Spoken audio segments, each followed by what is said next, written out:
नमस्कार श्रोता मित्र, वेद पाठशाला की अगली कक्षा में आपका स्वागत है। श्रोता, हम संपूर्ण पवित्र शास्त्र का सर्वेक्षण कर रहे हैं। हमारे सर्वेक्षण का प्रारंभ उत्पत्ति की पुस्तक से हुआ था और अब हम प्राय नए नियम के अंत में हैं। पिछले 2 कक्षाओं में हम पतरस की पत्रियों का परिचय देखा था। अब हम इन पत्रियों का सर्वेक्षण प्रारंभ करेंगे।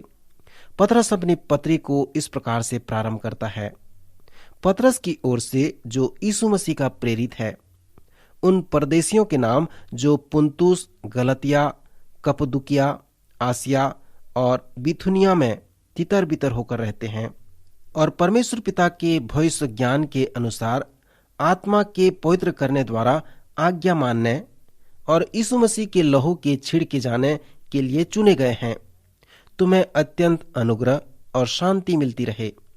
हमारे प्रभु यीशु मसीह के परमेश्वर और पिता का धन्यवाद दो, जिसने यीशु मसीह के मरे हुओं में से जी उठने के द्वारा अपनी बड़ी दया से हमें जीवित आशा के लिए नया जन्म दिया, अर्थात एक अविनाशी और निर्मल और अजर मिरास के लिए, जो तुम्हारे लिए स्वर्ग में रखी है, जिनकी रक्षा परमेश्वर की सामर्थ से विश्वास के द्वारा उस उद्धार के लिए जो आने वाले समय में प्रकट होने वाली है की जाती है। इस कारण तुम मगन होते हो। यद्यपि अवश्य है कि अब कुछ दिन तक नाना प्रकार की परीक्षाओं के कारण उदास हो, और यह इसलिए कि तुम्हारा परखा हुआ विश्वास, जो आग से ताए हुए नासमान सोने से भी कहीं अधिक बहुमूल्य है, यीशु मसीह के प्रकट होने पर प्रशंसा और महिमा और आदर का कारण ठहरे। इस प्रारंभिक कथन से स्पष्ट है कि पतरस ने यहूदी मसीहों को लिखा है, जो एशिया के चारों तरफ तितर बितर थे। इब्रानियों के लेखक और याकूब की तरह पतरस यहूदी लोगों को लिखता है जो मसीह के अनुयायी थे। स्मरण करें कि पौलुस प्रेरित को आज्ञा दिया गया कि वह गैर यहूदियों में सुसमाचार प्रचार करे। अपनी पत्री में पतरस यहूदी विश्वासियों को लिखता है। पतरस को आदेश दिया गया कि वह यहूदी विश्वासियों के मध्य सुसमाचार प्रचार करे। इसलिए पतरस की जो सेवकाई थी वह प्राथमिक रूप से यहूदी विश्वासियों के मध्य में थी।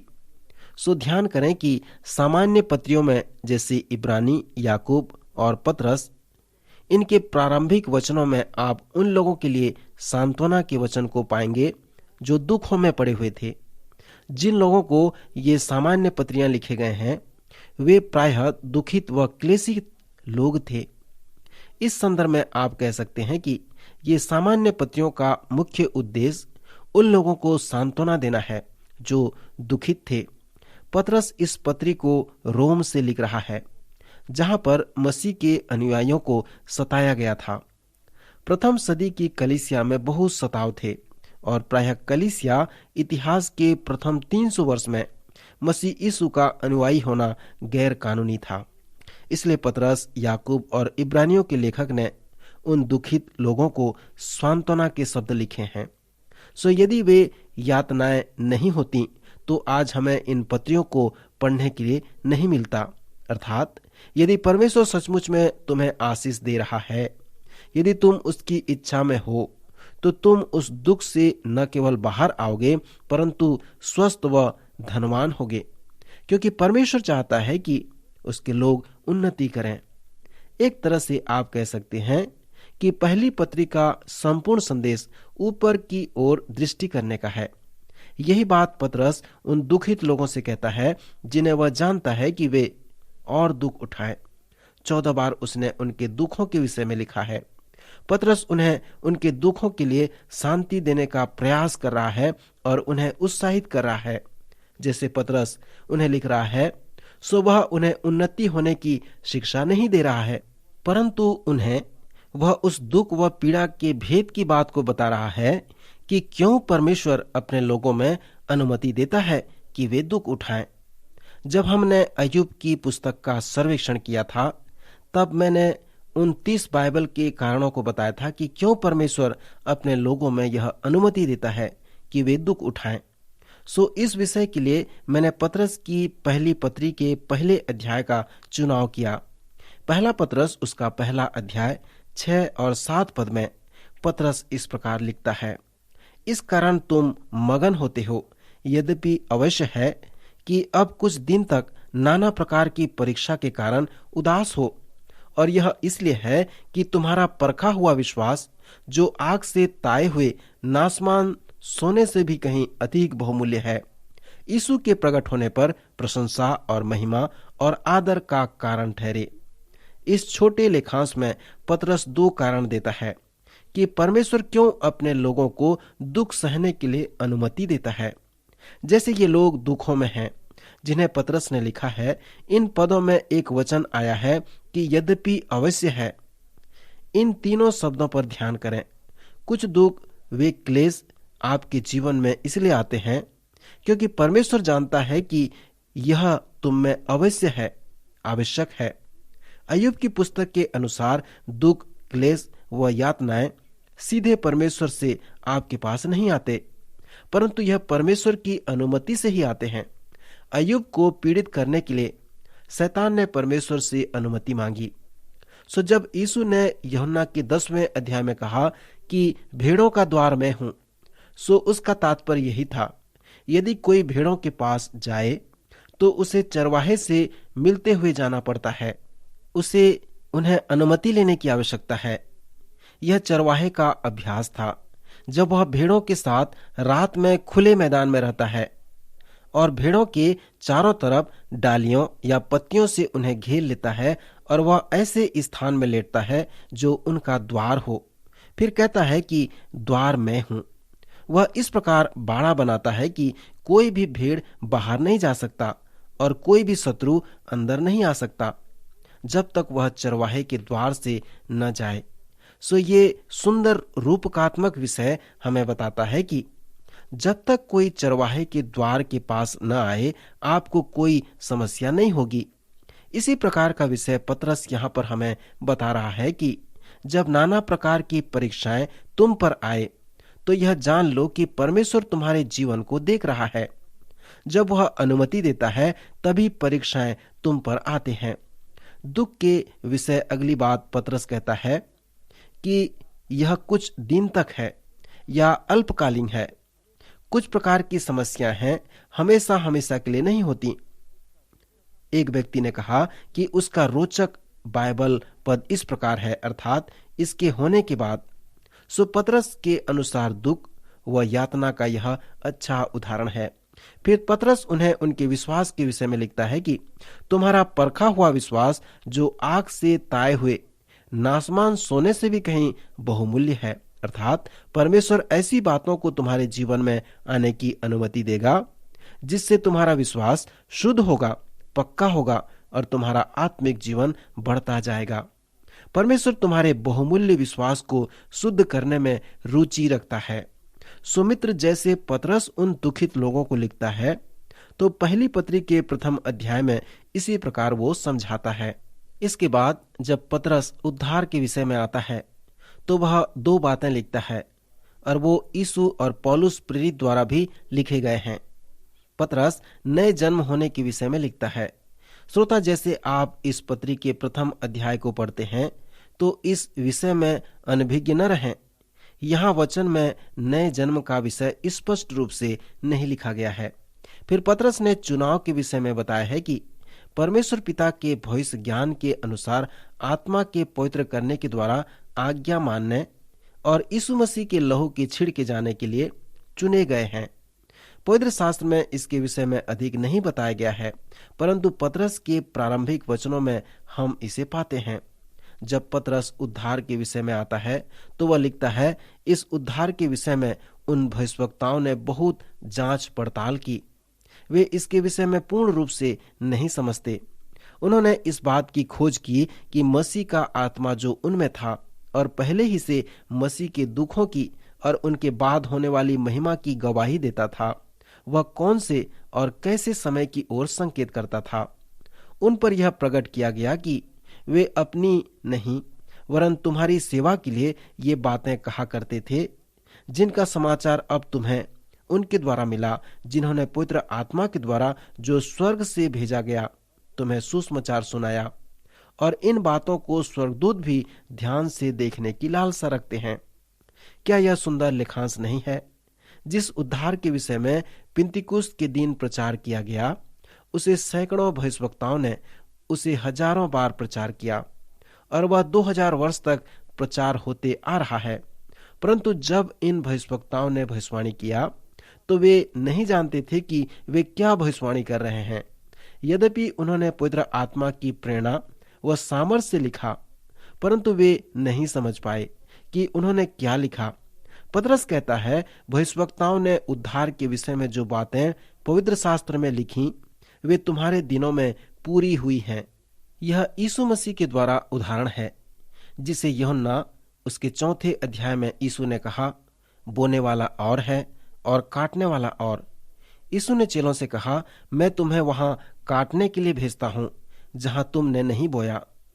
दूसरों ने कार्य किया और तुम उस फसल को काटोगे। परमेश्वर के राज्य में अकेला किया गया कार्य नहीं है। यदि आपने बोया है और नहीं काटा है तो कोई और उस फसल को काटेगा जिसे आपने लगाया है।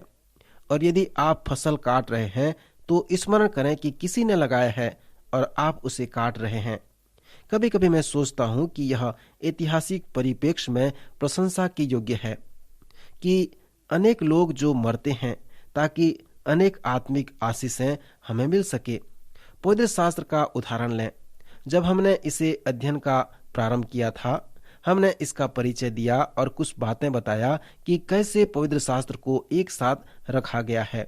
सो जब हम उद्धार के विषय में ऐतिहासिक महत्व को देखते हैं तो पतरस हमें स्मरण दिलाता है कि हम हरेक लोग ऋणी हैं। यदि यह आज फसल काटने का समय है तो उन अनेक लोगों को स्मरण करें जिन्होंने बीज बोने में परिश्रम किया, दुख उठाया, ताकि मैं और आप फसल काट सकें, और जिसे आज हम काट रहे हैं। आप जिन्होंने मेरे साथ पुराने नियम का सर्वेक्षण किया है, आपको स्मरण होगा कि यह वचन हमें लय व्यवस्था, व्यवस्था विवरण और रूत की पुस्तक की ओर ले आता है। इन पुस्तकों में हम छुटकारे के विषय को देखते हैं। लय व्यवस्था 19 में आपके पास छुटकारे की व्यवस्था का कार्य का व्यवस्था है। यदि एक यहूदी किसी यूनानी के बाद व्यवस्था में है और वह यूनानी के हाथ में बेचना चाहे तो वह यहूदी अपने रिश्तेदार के पास जाए और उससे कहे, मैं अपना व्यवसाय उस यूनानी के हाथ में बेचना चाहता हूं जो मेरे बाद में है। सो मैं चाहता हूं कि आप मेरे छुटकारा दिलाने वाले रिश्तेदार बन जाएं। उस व्यापार को छुड़ा लेना जिसे मैं उस यूनानी के हाथ में बेचने जा रहा हूं। यदि वह इस प्रकार कर सकता है तो वह उस व्यवसाय को फिर से खरीद लेगा जो बिक गया है, और वह रिश्तेदार छुटकारा दिलाने वाला कहलाएगा। फिर व्यवस्था विवरण में छुटकारे का पारिवारिक नियम है। रूत के जैसे जो एक गैर यहूदी महिला थी, एक यहूदी से विवाह की थी और बिना बच्चे के उस यहूदी की मृत्यु हो गई थी, तो वह स्त्री अपने पति के भाइयों में से अच्छे भाई के पास जाए और उससे कहे, मैं चाहती हूं कि तू मेरे छुटकारा दिलाने वाला रिश्तेदार बन, क्योंकि जब मैं तुम्हारे भाई से विवाह की थी तो मैं परमेश्वर के परिवार में थी, पर अब उसकी मृत्यु हो गई है। सो मैं चाहती हूं कि आप मुझे खरीद लें, उस कर्जे को पटा दें और मुझसे विवाह करके मुझे परमेश्वर के परिवार में ले लें। सो यदि वह व्यक्ति ऐसा करता है तो वह रिश्तेदार का छुटकारा दिलाने वाला कहलाता है। छुटकारे के विषय में हम व्यवसायिक रूप में और पारिवारिक नियम में रूपों को देखते हैं। फिर भी जब आप नए नियम में आते हैं तो पतरस हमसे कहता है कि यीशु जब क्रूस पर मरा तो उसने हमारे लिए क्या किया। फिर वह कहता है, यीशु हमारा छुटकारा दिलाने वाला है। वह हमें परमेश्वर के पास वापस ले आया। अपने मृत्यु के द्वारा यीशु हमें वापस ले आया और अपने पुनरुत्थान के द्वारा अपने साथ संबंध बनाने के लिए हमें वापस ला सकता है। जिस प्रकार बोअज ने रूत के साथ किया, सो पहले अध्याय में पतरस छुटकारे के विषय को इसी प्रकार प्रस्तुत करता है। पतरस के संबंध में मैंने प्रथम चरण में एक प्रश्न पूछा था कि पतरस का जीवन परिवर्तन कब हुआ था और जीवन परिवर्तन क्या है। इस संबंध में पतरस ने पहले अध्याय में सुंदर वृतांत दिया है, जिसे हम नए जन्म का प्रक्रिया कह सकते हैं। सो यह प्रक्रिया किस प्रकार होता है। अनेक लोग जब अपने नए जन्म के अनुभव को देखते हैं तो वे अनुदर्शन का अनुभव करते हैं। आप अपने शारीरिक जन्म को अनुभव नहीं कर सकते, परंतु आप जानते हैं कि आपका शारीरिक जन्म हुआ है। पर इस शारीरिक जन्म को समझने की भी आवश्यकता नहीं है। इसी प्रकार यह आत्मिक जन्म भी सत्य है। जब आपका नया जन्म होता है तो इसके प्रक्रिया को आपको समझने की आवश्यकता नहीं है। जब आपका नया जन्म हो गया है और जब आप पीछे देखते हैं, अपने जीवन के विषय में चिंतन करते हैं, तो आप समझ जाते हैं कि आपका नया जन्म कैसे हुआ है। इसी प्रकार पतरस यहाँ पर कह रहा है। नए जन्म के अनुभव के विषय में पतरस के लेख को सुने। वह लिखता है, सो जबकि तुमने भाईचारे की निष्कपट प्रीति के निमित्त सत्य के मानने से अपने मनों को पवित्र किया है, तो तन मन लगाकर एक दूसरे से अधिक प्रेम रखो, क्योंकि तुमने नासमान नहीं परंतु अविनाशी बीज से परमेश्वर के जीवते और सदा ठहरने वाले वचन के द्वारा नया जन्म प्राप्त किया है।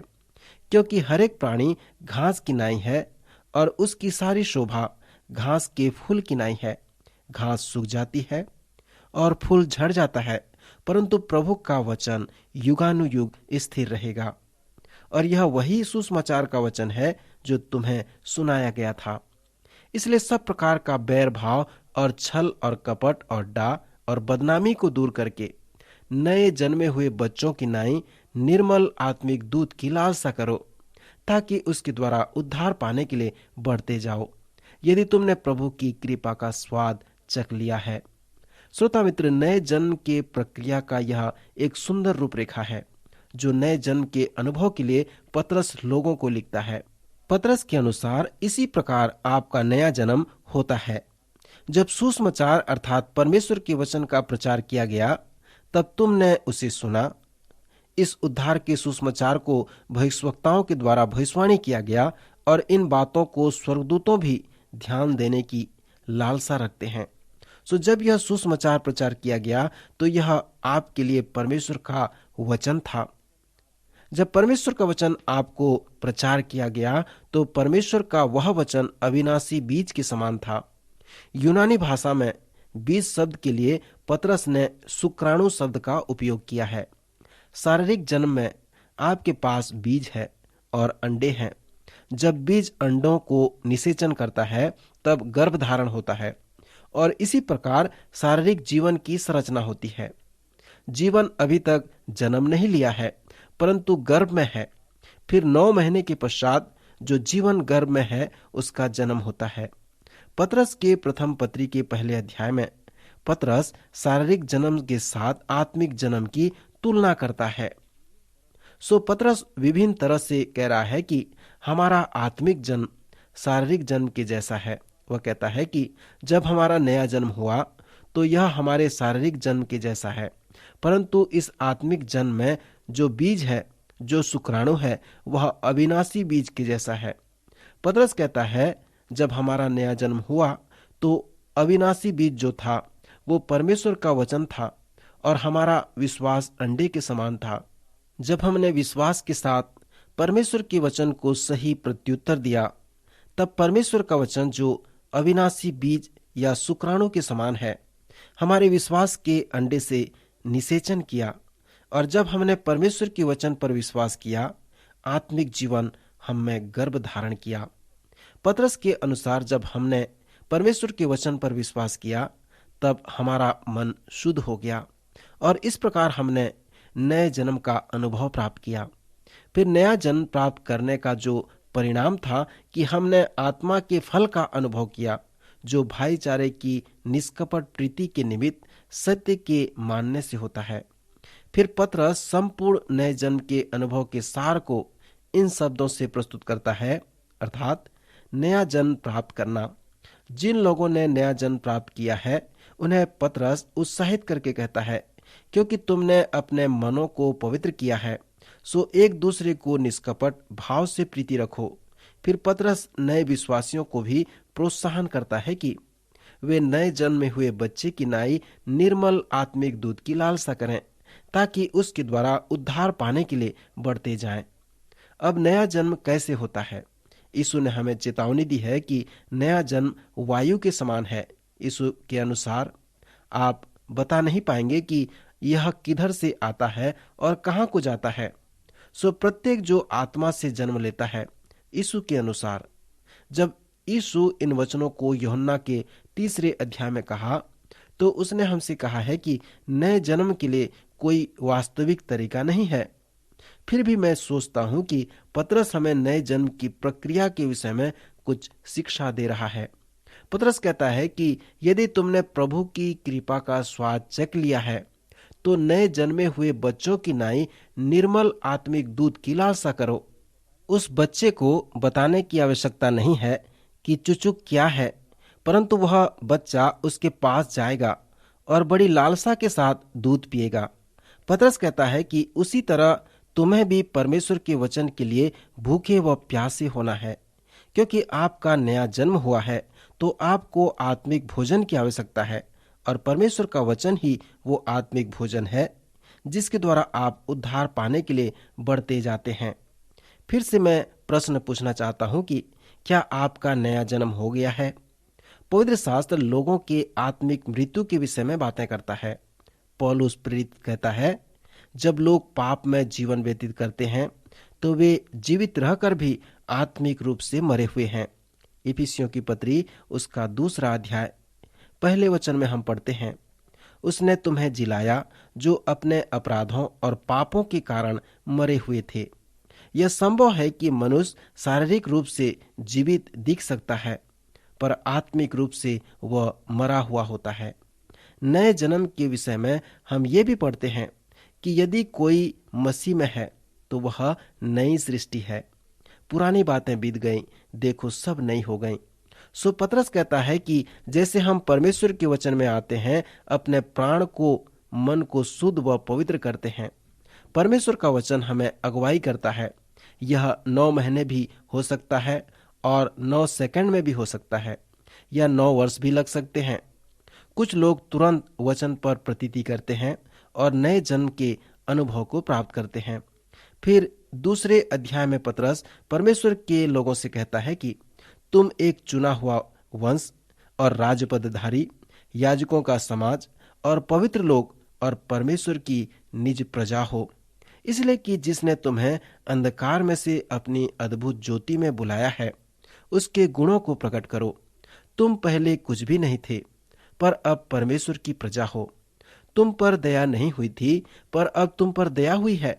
हे प्रियो, मैं तुमसे विनती करता हूं कि तुम अपने आप को परदेसी और यात्री जानकर उन सांसारिक अभिलाषाओं से जो आत्मा से युद्ध करती हैं बचे रहो। पुराने नियम में परमेश्वर चाहता था कि वह उनका परमेश्वर हो, परंतु लोगों ने परमेश्वर की योजना को नहीं चाहा। सो परमेश्वर ने उन्हें राजा दिया और फिर वे बंधुआई में चले गए। फिर अनेक वर्ष पश्चात यीशु आते हैं, परमेश्वर के राज्य के विषय में प्रचार करते हैं और कहते हैं कि परमेश्वर का राज्य प्रत्येक लोगों में व्यक्तिगत है। जो अपने आप को उसके हाथ समर्पित करेगा, वह उन्हें राजा बनाएगा। पतरस लिखता है कि तुम पवित्र लोग हो। जब हम 2 पतरस पढ़ेंगे तब हम इसके विषय में देखेंगे। फिर पतरस के अनुसार वे सब राजपदधारी याजकों का समाज हैं। फिर पतरस उन्हें चुना हुआ वंश कहता है। तुम इस पृथ्वी के नहीं हो, तुम चुने हुए हो, पवित्र लोग हो। मित्र, मैं आपसे प्रश्न पूछता हूं कि क्या आपका नया जन्म हो गया है? क्या आप पवित्र लोगों में से, चुने हुए लोगों में से एक भाग हैं? मैं आप पर भरोसा रखता हूं। कृपया अगले कार्यक्रम में भाग अवश्य लें। प्रभु आज आपको आशीष दे।